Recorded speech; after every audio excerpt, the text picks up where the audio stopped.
Greetings, ladies and gentlemen. It's a beautiful 21st of January 2020. Coming up in the CRUSTY CANUCK podcast, I will be discussing my personal opinion on the Game of Thrones finale. I know it's a bit too late. More Canadian corporate welfare, more gun debacles, and of course, more on the Iranian shooting down that plane and killing all those poor people. All that and more coming up in the CRUSTY CANUCK podcast. Stay tuned. Get it, sweetheart. Because I am hard, you will not like me. Yes, sir. There is no racial bigotry here. Here you are all equally worthy. That's right, ladies and gentlemen. It's 21st January 2020 on a beautiful snowy Alberta day. Yes, it's not as cold as we had there last week, ladies and gentlemen. Bit of a cold snap. It's over now for the most part. Knock on wood. Yes, of course. It's still January. February's yet to come. And it's always been record temperatures. That's the joy of living in Alberta, Canada, ladies and gentlemen. It gets bloody cold in the wintertime. Right? To my American listeners out there who live a little more south than what we do, contrary to the popular myth, no, there's no igloos, there's no ice castles, and there's no big steel hunts, and we don't put our elderly on the ice and send them away and throw timbits at people. Well, no. Anyhow, I just had to throw that in there. I had a conversation the other day with an American tourist, and it was quite interesting, some of the questions I was asked. But I'll save that story for another time. Anyhow, so as I mentioned in the title, Game of Thrones, my take on the finale. Well, I bought my wife the Game of Thrones series for her birthday, and, well, we binge watched. Yeah, we spent the better part of a month watching every season. And I have to say, it was a great series. I would have to say, put together very well. Well, what else do you say about it, really? You know, I've dabbled in the writing world. I've dabbled in the acting world. I've dabbled in music and what have you. And I have an appreciation for all those forms. But when I look at the way they put together Game of Thrones and the writing and the time and the actors in general, I'd have to say fantastic job. People have questioned the last season. People were unhappy with the last season. Okay, I can see why.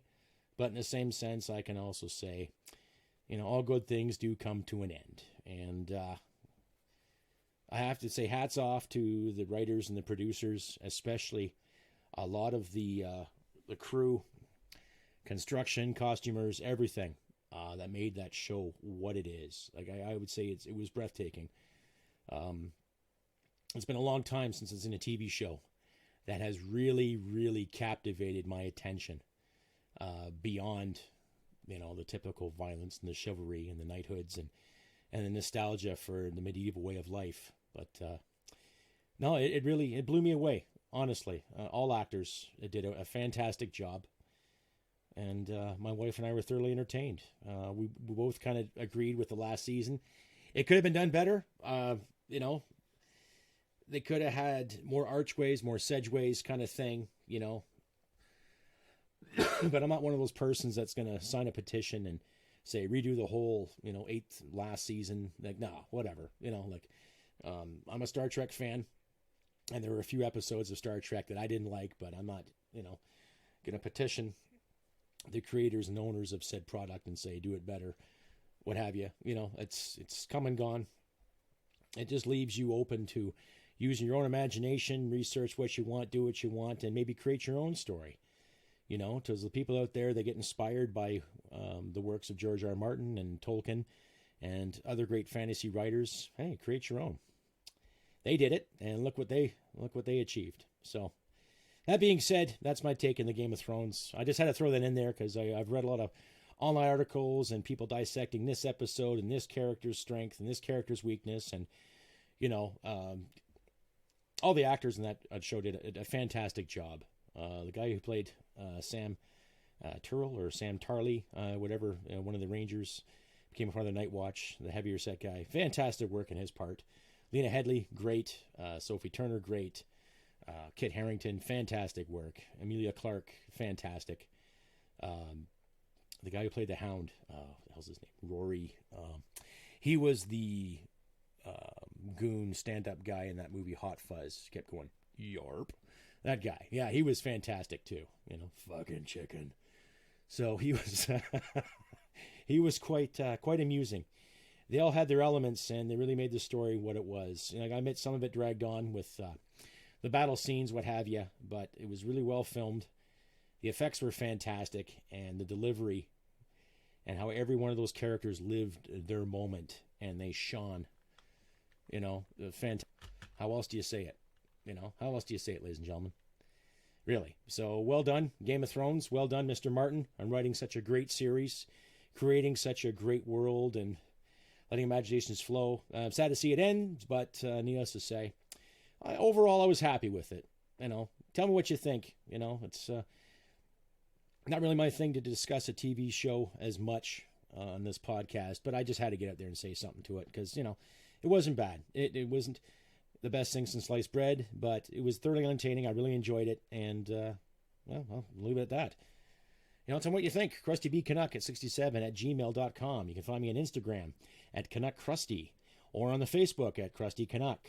You can find me on Twitter too under John M. Irwin #3. I'll leave links at the end of this podcast here, and tell me what you think. Yeah, so that's done. Game of Thrones, whatever. Going on now to corporate welfare. I've been reading a few articles. One from the Financial Post that was dated from October of last year.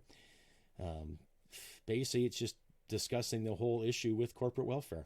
We all know the story with Bombardier. They've been getting billions of dollars since the better part of the 70s. And it didn't matter what government was in charge, conservative, liberal alike. It's, here's a company that's invented a wonderful machine, grew into other branches, and they still can't get their shit together for some reason. Right? The reason I'm bringing this up, folks, is the last article I read in corporate welfare is that Canadian Tire is getting $2.5 million, $2.5 million to install electric charging stations at their stores. More government funded, more government programs. Again, with this fucking electric car bullshit. And yet, how do these charging stations operate? Right? They're run on generators, and what runs the generator? Usually a diesel engine. So, a bit of a contradiction there for those environmental diehards who want to ban fossil fuels and stop fossil fuels. Oh my goodness, we can't have that. Oh no, what's going on? Right? Still, a bit of a fucking joke. Again. Yet, one of Canada's oldest companies, and it's been around for almost 100 years. I think 1922, the first Canadian Tire store opened up. And still, here's a handout from the government here to help you with the environmental issues. And still, they fail to clean up water and clean up the sewage messes that every major city on the waterfront puts into the waterways. Right? I've mentioned this before. Quebec City, Montreal, Toronto, Hamilton, Vancouver, Victoria, just to name a few, dumping raw poop into the waterways. And yet here's another store who can afford their own fucking generators, just like Loblaws can afford their own fucking freezers and refrigerators, right? But here's a little boost from the government. So more of the taxpayers' dime going down the fucking drain. For what? More of the climate hype? Right? More of the, let's save the world at the expense of the Canadian taxpayer? Again? Right? Oh, it's a fucking shit show, folks. I know, you decide. Reach me at CrustyBCanuck67@gmail.com, or you can find me on the Instagram at CanuckCrusty, or on the Facebook on Crusty Canuck, or here on the Podbean and on YouTube, respectively. Please, if you like what you hear and see, comment, like, and subscribe. It'll help with the algorithm out and help independent speakers such as myself and others get the word out. I sit and I look at these articles and I just shake my head sometimes. All this hype about climate and racism and everything, and all this dogma that's being constantly thrown in our faces and regurgitated, being hung over our heads. I don't know. Tell me what you think. It's just getting to be a real fucking shit show. And my apologies, ladies and gentlemen. It's been a good few days since my last podcast. I'm trying to get get some more money tucked away and saved away for future events. I eventually might be hiring somebody who might want to work a soundboard and effects for me, but that's going to come in the future. But I'm working on it, folks. So, which brings me to another point where if you do feel like donating, please do. I'll leave links at the bottom where you can donate and contribute. Every little bit helps, folks. And I still give 30% to the Veterans Affairs, or not Veterans Affairs, the Veterans Association Food Bank in Calgary.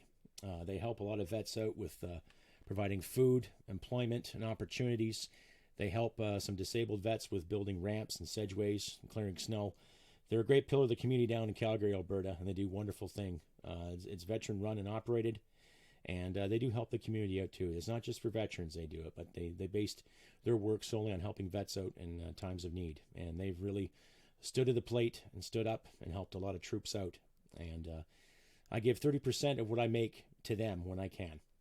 So I'll leave a link to them too. You can donate to them directly, and they will give you a receipt for every donation you give them, anything over $25. So food for thought, ladies and gentlemen. We all win when we give to these charities because they do help some of our less fortunate heroes out. It took me 2.5 years to get proper responses and to get proper feedback from my Veterans Affairs, and there's still a few other things missing, but I know veterans in Ontario and Quebec that are still waiting for benefits, still waiting to get things done because of elected officials and their false promises and their bullshit and their word salads to appease the masses. Which brings me to my next point about the victims of the Iranian plane accident that happened in Iran there. We all know it was shot down. There was 2 missiles fired at that jet, and it took the plane down. Now, I'm not going to sit here and put on my tinfoil hat and do the conspiracy theorist thing, but it's a damn shame that 57 Canadians were killed because of what Donald Trump did to an Iranian general. And I am personally ashamed that we have a government that would sooner pay the families compensation than actually get to the root of the problem. Right? Now, my heart does go out to those individuals that are grieving the loss of loved ones, right? But throughout my life, I've witnessed people come and go. I knew kids in school that died in car wrecks. I knew older people that were killed in accidents. I had some friends of mine over the past 20 years commit suicide. And it takes its toll on you. But I can't recall any of those situations where the federal government stepped in and accommodated the bereaving families of said persons. Right? So it's obvious it's just buying votes, ladies and gentlemen. Mr. Trudeau giving $25,000 to families of the deceased. Another slap in the face, Canadian taxpayer. That's my opinion. I'm not trying to marginalize or trying to lighten the burden of losing a loved one. But to me, it's just a vote buy, a political ploy. And where's the opposition weighing in on this too? That's what gets me. We have a parliamentary system where you can go back and forth and debate these things in the House of Commons, and yet nothing from the opposition in regards to that. And it's not racist to disagree with that, ladies and gentlemen. It's not racist to agree or disagree with it. Okay? Especially living out here in Alberta and seeing the toll that it's cost people just to heat our homes. Right? Just to put food on the table. And yet here's a government who can frivolously just give money away and go, oh, there. Yeah, we'll sort the bad man out. But here's something else in the process to make you feel good. Like, fuck. No money to put clean water on reservations. No money to clean up the mess that these politicians make. No money to do proper research into the gun issue in this country. All hearsay, all speculation, all fear-mongering, and yet we can still give away money just like that, right? Here you go. Right? Oh, you're helping the environment. Well, here's another $2.5 million. Oh, Irving, don't worry about the $7.4 million you owe us. We'll forgive that. We'll just charge the taxpayer more fucking money. And we'll call it fucking carbon tax. Right? Yeah, okay. So, enough of the corporate welfare in this country, and enough of the sympathy handouts. Okay? My condolences to those who lost loved ones in that shooting down. My condolences. But when I lost my mother, no one stepped up and gave me 25 grand. No one gave my sisters 25 grand. When I lost my uncle, no one gave his family 25 grand. They all had life insurance. They all had the means to get ahead and to have a proper funeral and, you know, everything else that goes with bereaving. And it's an insult, ladies and gentlemen, as far as I'm concerned. It's insulting, again, that we have a politician that based everything on parity and how things look rather than how things are. Right? Yep, having a smoke. Promise no hack attacks this time. But, I don't know. Tell me what you think. CrustyBCanuck67@gmail.com, or on the Facebook at Krusty Canuck, or on the Instagram at Canuck Krusty, or here on the Podbean and YouTube respectively. You know, I also I put these things on LinkedIn too. I have a page on LinkedIn if you want to follow me there too. I'll leave a link to that as well. But again, I digress. I have never ever seen so many lackluster politicians, especially in the past 5 years, right? If they're not blaming Trump, they blame Harper. If they're not blaming Harper, they're blaming white supremacy. If they're not blaming white supremacy, then they're blaming bigotry, or they're blaming men. Like, I have never, ever seen an irresponsible government like this one in all of my life. And if you are a traditional liberal or a traditional, you know, live and let live, fine, you know. I have conservative values. I have libertarian values. I have very, very classical liberal values. I may disagree with what you're saying, but I will fight for your right to say it. Didn't Voltaire say that? You know? And in the same sense, we have a government that says they're liberal, but they're constantly throwing the race card up, and racism, and oh my goodness, and oh, sexism, and bigotry, and misogyny. You know, like, fuck. But people don't get in their face and call them on it. I want to call them on it. I am calling them on it. So if any blowhard, diehard Trudeau fan is happen to be listening to this podcast, let's debate. And I mean debate. If you got a point about something, bring it to the table. If you want to argue something, bring it to the table.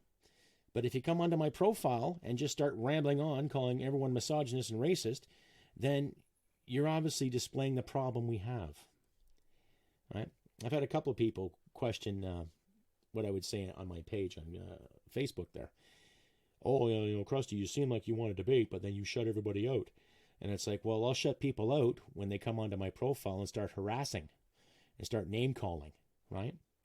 If you have a point to bring to the conversation, bring it. If you have an argument that you'd like to discuss, or if you want to discuss things, by all means, bring it to my attention.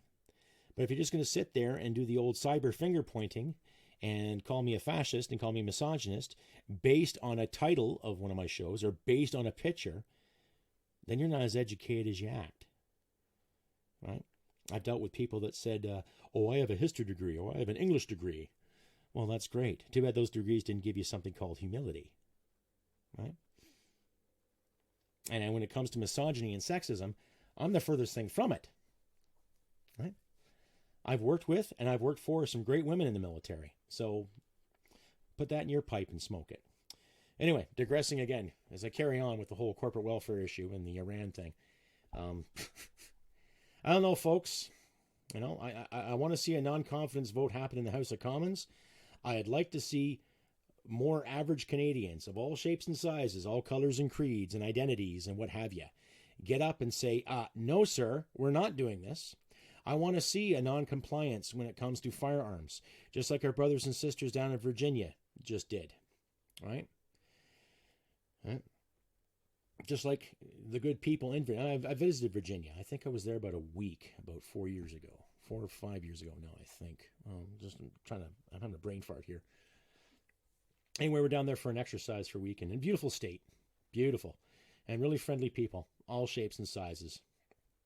And, you know, my wife and I actually had a little chat about that a couple days ago in regards to guns. And she forgot that down in the United States, The Second Amendment is in the Constitution. In Canada, we don't have a Second Amendment. Kind of wish we did. I kind of wish we had our own amendment, our own common sense amendment. You know, technically speaking, it is a privilege in this country to own a firearm, right? You have to get licensed, get trained and all that and do the work and cross your T's, dot your I's, like I've mentioned before in a few of my episodes here. But, you know, it's a privilege. But then we've got irresponsible leaders that want to take away that privilege in the name of fear. And I'll leave a link to that. Canadian Polly did a great video today. I really like that guy, what he has to say. He does put some really good videos together and fucking superior commentary. Far better than I am, ladies and gentlemen. So I highly suggest you subscribe to his work too. He's, you know, just a good thinker, an intellectual, and he's a politician himself, PPC, I believe. And he's just an all-around good guy. I highly suggest you subscribe to his work. But he put out a good article today, and I'll leave a link to his work here. And at the end of this podcast here. But really, it's more fear, if anything.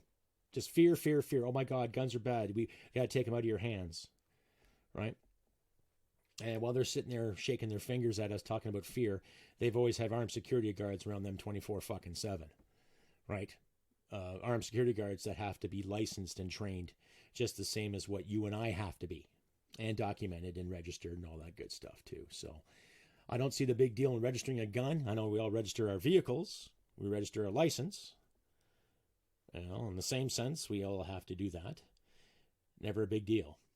But people kill people, ladies and gentlemen, not guns. People with guns, bad people with guns kill people. Bad people with hammers, bad people with sharp pointed sticks and kitchen utensils, spatulas, lawnmowers, weed whackers. They kill people, right? But every gun owner that I know personally has done nothing wrong with their firearms. Maybe carry it in the wrong hand if they're a right-handed shooter, but that's about it. You know, so whether you agree with owning a gun or not, that's your bloody well, that's your fucking right, and that's your opinion, and you're entitled to it. But I haven't met anybody yet, you know, knock on wood, who's come knocking on my door saying, oh, I understand you're a gun owner. Please get rid of your guns because they offend me. You know, I've had more people online and a couple of people in public who have looked at me and said, oh, my God, what are you talking about immigration for? And, oh, my God, you're racist. And I said, well, did you listen to the whole fucking story? Oh, no, I didn't download the program. Yeah, so ignorance is in all shapes and forms, ladies and gentlemen, whether you drive a Ferrari or own an AR-15. You know, it doesn't matter. Anyhow, you know, back to the gun issue. You know, I'm seeing more and more irresponsibility when it comes to passing this legislation. And I like to see the people in Parliament get off their ass and start debating this like they should. Right? Oppositions alike. And I don't care if you're from the Bloc, I don't care if you're NDP or Conservative or Liberal or any independents in the House of Commons. Let's hold these fuckers accountable. As our American friends say, Moulin Lab, come and take them, right? I have said to people in public and here on the podcast, I'm not going to comply. If it comes to a point where it's a gun grab, where you get a knock on the door at some time in the day or sometime at night, and someone comes to take your property, it's not going to happen. I would sooner serve time than anybody come into my home and take something because they don't want me to have it, right? If I was a criminal, if I was a low-life thug, if I had stacks of cash in one room and stacks of heroin in another, well, okay, they'd probably serve me right. But in the same sense, I pay my taxes, pay my bills, I go to work, do my best to be the best husband to my wife, and I do my best to get these podcasts out for you, my fans and subscribers alike, right? And I deserve liberty just as much as you do, just as much as our neighbors, our friends, our loved ones. Right? I worked for it. I fought for it. Right? I'm not going to sit here and try to toot my own horn and say, well, I'm a veteran. And yeah, I'm a veteran. And I saw my share of bullshit overseas. And yes, I fired my rifle in vain towards the enemy and called in some nasty fucking bombs to come in and blow shit up. But I did my job. And when I look at this country, it's worth fighting for. When I look at my friends in the United States, their country is worth fighting for. Democracy is worth fighting for. We just got to get together and start realizing who we put in charge of these things and start holding more of these clowns accountable. Right? And you and I both know, ladies and gentlemen, that democracy is not perfect, but it's a hell of a lot better than any kind of totalitarian regime that's come and gone over the past 100 years. Right?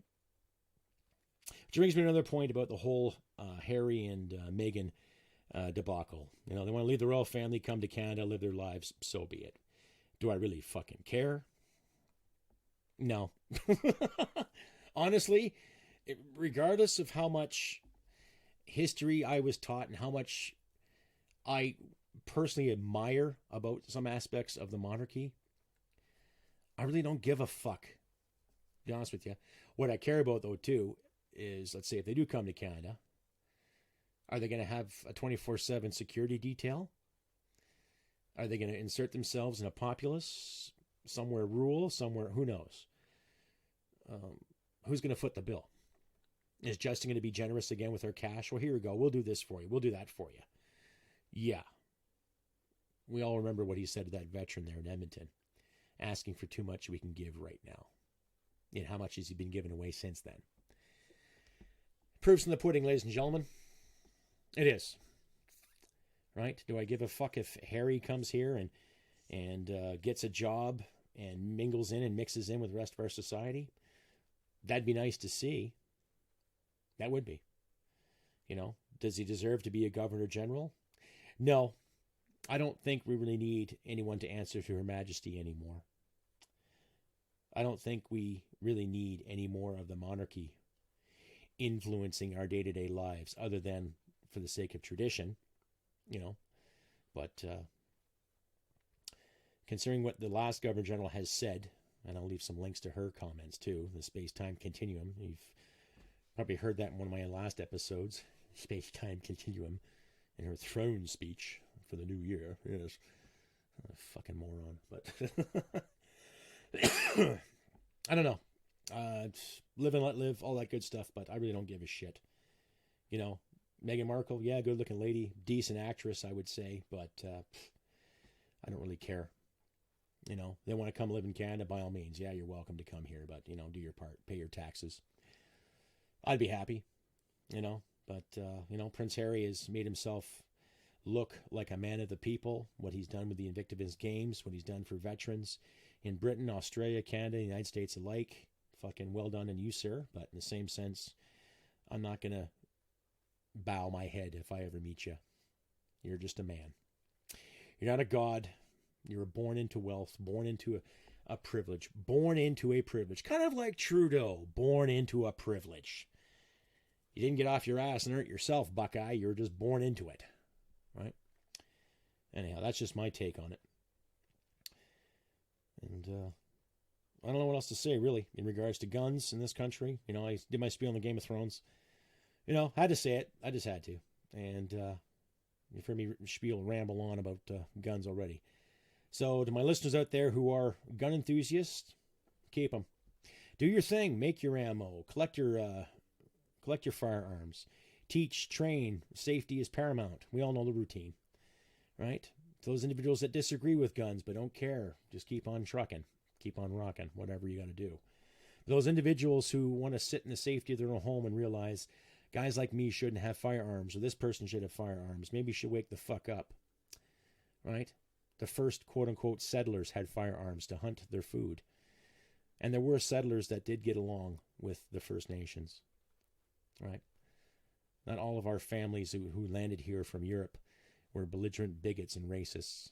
There were a lot of good people that exchanged ideas and exchanged hunting tactics and techniques and learnt skills of survival based on the First Nations, right? So hats off to the First Nation descendants who showed us white folk how to do it right. You know what I mean?